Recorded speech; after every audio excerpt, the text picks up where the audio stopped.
அனைவருக்கும் வணக்கம்.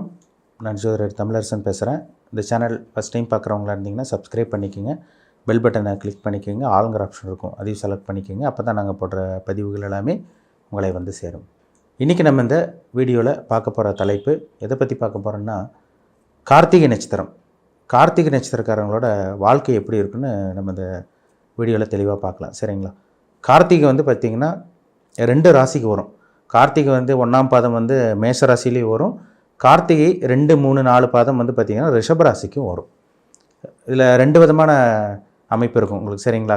மேஷராசி கார்த்திகை நட்சத்திரத்துக்கு ஒரு குணாதிசயம் இருக்கும். ரிஷபராசி கார்த்திகை நட்சத்திரத்துக்கு ஒரு குணாதிசயம் இருக்கும். பொதுவாக வந்து பார்த்திங்கன்னா நட்சத்திரத்துக்கு உண்டான கேரக்டர் என்னென்னு பார்த்தீங்கன்னா, கார்த்திகைங்கிறது வந்து பார்த்திங்கன்னா சூரியனுடைய நட்சத்திரம். கார்த்திகை நட்சத்திரக்காரங்க வந்து பார்த்திங்கன்னா இறக்க உணவு உங்களுக்கு அதிகமாக இருக்குங்க. சூரியனோட நட்சத்திரம் வந்து பார்த்திங்கன்னா கார்த்திகை தான். அப்போ அந்த கார்த்திகை நட்சத்திரத்தில் ஜனனமானவங்க பிறந்தவங்களுக்கு வந்து பார்த்திங்கன்னா இயல்பாகவே இறக்க சுபாவம் உங்களுக்கு அதிகமாக இருக்கும். அன்பு பாசத்துக்கு நீங்கள் கட்டுப்பட்டவங்களாக இருப்பீங்க. அதே மாதிரி முன்கோபியாக இருப்பீங்க. தேவையில்லாமல் டக்குன்னு உங்களை அறியாமல் கோபம் வரும். இது கண்டிப்பாக உங்களுக்கு இருக்கும். அடுத்தவங்களுக்காக உதவி செய்வீங்க. நிறைய உங்களுக்கு நண்பர்கள் அமைவாங்க. இதெல்லாமே உங்கள் நட்சத்திரத்துக்கு உண்டான குணாதிசயம். நிறைய கார்த்திகை நட்சத்திரக்காரங்க பாருங்கள், நல்ல ஒரு பொசிஷனில் இருப்பாங்க, நல்ல ஒரு ஐடி ஃபீல்டில் இருப்பாங்க, இல்லை மேனேஜர் போஸ்டிங்கில் இருப்பாங்க. ஸோ ஒரு சில பேர் சூப்பர்வைசராக இருப்பாங்க. ஹெச்ஆர் போஸ்டிங்கில் இருக்கவங்களாம் பாருங்கள் இந்த கார்த்திகை நட்சத்திரக்காரங்களாக இருப்பாங்க. நல்ல டாமினன்ட் பர்சன் சொல்லலாம். இவங்க வந்து அடுத்தவங்களை வழி நடத்துவாங்க. இவங்களுக்கு கீழே அடுத்தவங்க வந்து பார்த்திங்கன்னா வேலை செய்கிறவங்களாம் பார்த்திங்கன்னா கண்டிப்பாக அவங்களுக்கு இருக்கும். அதாவது கார்த்திகை நட்சத்திரக்காரங்க கீழே வந்து பார்த்திங்கன்னா நிறைய பேர் வேலை செய்வாங்க. நிறைய மேலதிகாரிகளோட ஜாதகமெல்லாம் பார்க்கும்போது அவங்க கார்த்திகை நட்சத்திரக்காரங்களாக தான் இருக்காங்க. ஏன்னா சூரியனுங்கிற பவர், உலகத்துக்கே வெளிச்சம் கொடுக்குற கிரகம் சூரியன் தான். அப்போ இவங்க தான் அடுத்தவங்கள ஆளுமை செய்வாங்க, அதிகாரம் பண்ணுவாங்களே தவிர அடுத்தவங்ககிட்ட போய் இவங்க வந்து பார்த்திங்கன்னா கார்த்திகை நட்சத்திரக்காரங்க கை கட்டி நிற்கிறதுக்குலாம் வாய்ப்பே கிடையாது. நிறைய பாருங்கள், சொந்த தொழில் பண்ணுறவங்க, பெரிய பெரிய விஐபியோட ஜாதகம்லாம் பார்க்கும்போது அவங்க கார்த்திகை நட்சத்திரக்காரங்களாக தான் இருக்காங்க. கார்த்திகைங்கிறது ஒரு சூரியன், ஒரு பிரபஞ்சத்துக்கே வெளிச்சம் கொடுக்குற கிரகம், நெருப்பு கிரகம். நெருப்பு மாதிரி ஃபயர் மாதிரி இருப்பாங்க. இந்த நட்சத்திரத்துக்கு உண்டான கேரக்டர் அப்படி தாங்க இருக்கும். அதை மாற்றவே முடியாது. நிறைய பேருக்கு வந்து பாருங்கள், நிறைய பேருக்கு வந்து பார்த்திங்கன்னா ஒரு சில பேர் நல்ல ஒரு ஜாபில் நல்ல ஒரு பொசிஷனில் இருந்தாலுமே இவங்க வந்து அடுத்தவங்ககிட்ட அடிப்பணிஞ்சு கை கட்டி போகிற மாதிரிலாம் கண்டிப்பாக வரவே வராது. பிடிக்கலன்னா ஒரு இடத்துலேருந்து வேலையை விட்டுட்டு அடுத்த வேலைக்கு போயிட்டே இருப்பாங்க. ஏன்னா இந்த நட்சத்திரத்துக்கு உண்டான அமைப்பே அப்படி தான். இது ஒரு நல்ல ஒரு நட்சத்திரம். கார்த்திகைங்கிறது ஸ்ட்ரெயிட் ஃபார்வர்டாக என்ன நினைக்கிறாங்களோ அதை அப்படியே பேசுகிறவங்களாக இருப்பாங்க, வெளிக்காட்டுறவங்களாக இருப்பாங்க இந்த நட்சத்திரக்காரங்க. இப்போ பிறக்கும் போது உங்களுக்கு வந்து சூரிய தசை தான் நடக்கும். பிறக்கும் போது சூரிய தசை. அது வந்து நீங்கள் மேஷராசி கார்த்திகை 1ஆம் பாதமாக இல்லை ரிஷபராசி கார்த்திகை நட்சத்திரம் 2, 3, 4ஆம் பாதமானு பார்த்துக்குங்க. சரிங்களா?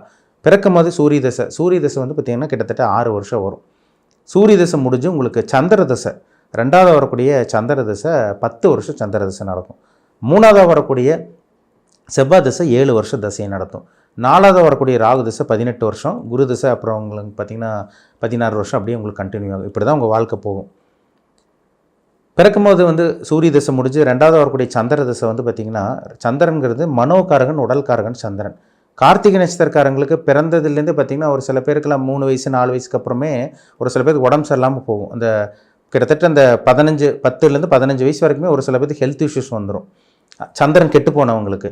இதே சந்திரன் நல்லா இருந்துட்டா, சந்திரன் நல்ல ஒரு அமைப்பில், சந்திரன் குருவோட தொடர்புலையோ, சந்திரன் வந்து பார்த்திங்கன்னா சுக்கிரனோட பார்வையிலையோ, இல்லை சந்திரனே வளர்பிறை சந்திரனாக இருந்துட்டாங்கன்னா பிறந்ததுலேருந்தே வந்து பார்த்திங்கன்னா அவங்க அம்மாவோட ஆரோக்கியம் நல்லாயிருக்கும். சந்திரன் கெட்டு போச்சுன்னா உங்களோட ஆரோக்கியம் கெட்டு போகும், உங்களோட தாயாரோட ஆரோக்கியம் கண்டிப்பாக கெட்டு போகும். ஏன்னா சந்திரங்கிறது உடல்காரகன், மனோகாரகன், தாய்க்காரகன் சந்திரன் சொல்லுவாங்க.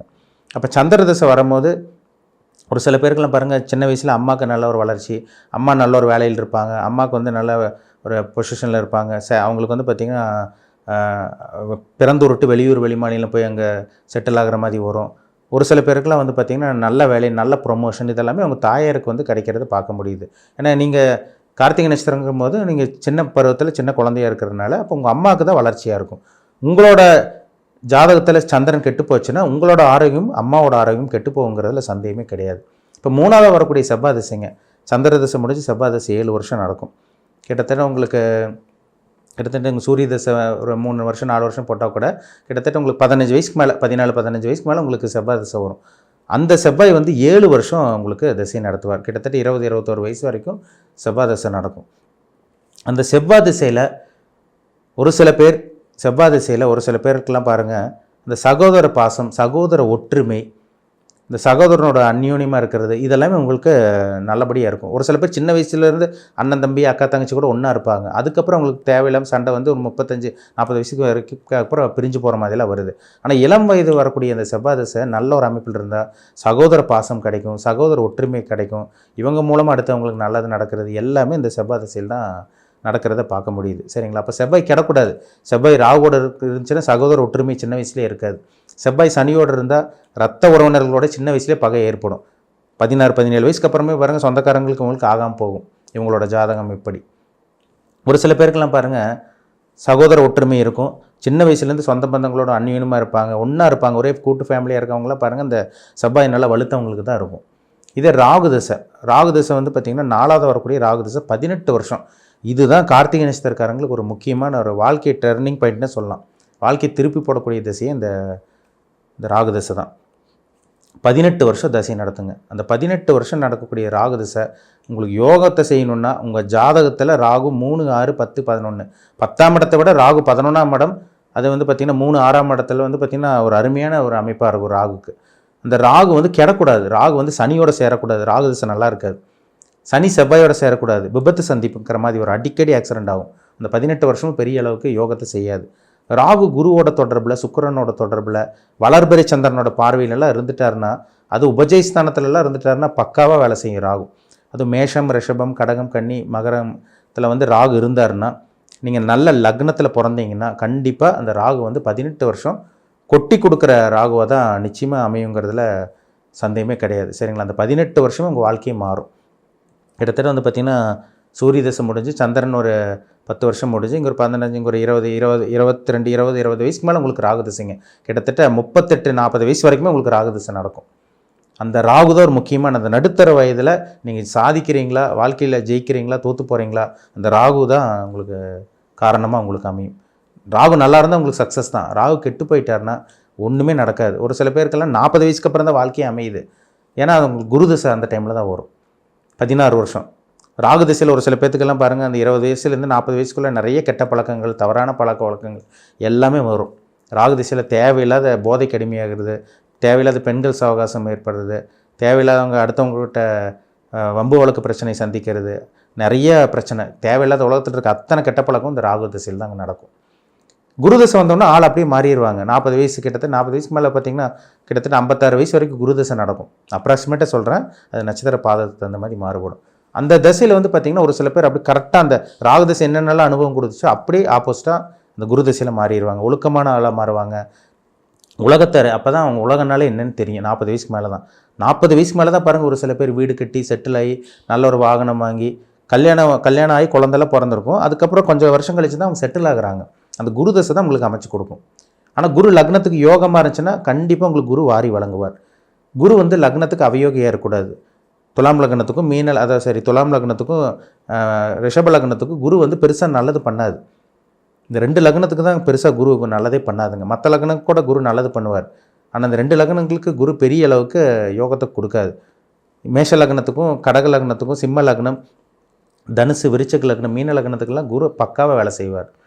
18 வருஷம் ராகு தசை முடிஞ்சு அந்த 40 வயசுக்கு மேலே வரக்கூடிய அந்த குரு தசை தான் ஒரு சில பேர்த்துக்கு வாழ்க்கையை அமைச்சு கொடுக்குங்கிறதுல சந்தேகமே கிடையாது. அப்போ உங்களுக்கு வந்து பார்த்திங்கன்னா 56 வயசுக்கு அப்புறம் ராகு தசை முடிஞ்சு 56 வயசுக்கு அப்புறம் உங்களுக்கு சனி தசை 19 வருஷம் நடக்கும். அந்த சனியும் நல்ல ஒரு ஸ்தானத்தில் நல்ல ஸ்தானம் பலம் பெற்றிருந்து நல்ல லக்னத்தில் நீங்கள் பிறந்திருந்தீங்கன்னா அந்த சனி தசையும் ராஜயோகத்தை கொடுக்குற சனி தசையாக தான் நிச்சயமாக உங்களுக்கு அமையும். சனி வந்து செவ்வாயோட சேரக்கூடாது, ராகுவோட சனி சேரவே கூடாது. சனி வந்து பார்த்திங்கன்னா உங்களுக்கு கேது கூட சேர்ந்தால் கூட ஓரளவுக்கு பரவாயில்ல, சில விஷயங்கள் தடங்கள் பட்டாலும் சில நல்ல அமைப்பு கொடுக்கும். சனி ராகுவோடையோ சூரியனோடைய செவ்வாயோடையோ சேரவே கூடாதுங்க. சேர்ந்துச்சுன்னா இந்த 19 வருஷம் சனி திசையும் ஒரு நல்ல ஒரு சனி திசையாகவே கண்டிப்பாக இருக்காது. சுக்கிரனோட சனி சேரலாம், குருவோட சேரலாம், வளர்பிறை சந்திரனோட தொடர்பில் இருக்கலாம், தனிச்ச புதனோட சனி சேர்ந்தால் கூட பரவாயில்ல, நல்லது பண்ணிட்டு சனி போயிட்டே இருப்பார். அப்போ உங்கள் ஜனன ஜாதகத்தில் என்ன கிரகங்கள் எப்படி இருக்குது, உங்கள் வயசு என்ன, நீங்கள் என்ன நட்சத்திர பாதத்தில் பிறந்திருக்கீங்க, நீங்கள் என்னென்ன விஷயங்கள் உங்கள் வாழ்க்கையில் உங்களுக்கு நடக்கும், இதெல்லாமே இந்த தசாபுத்தி தான். இதுதான் உங்களை வழி நடத்தும்.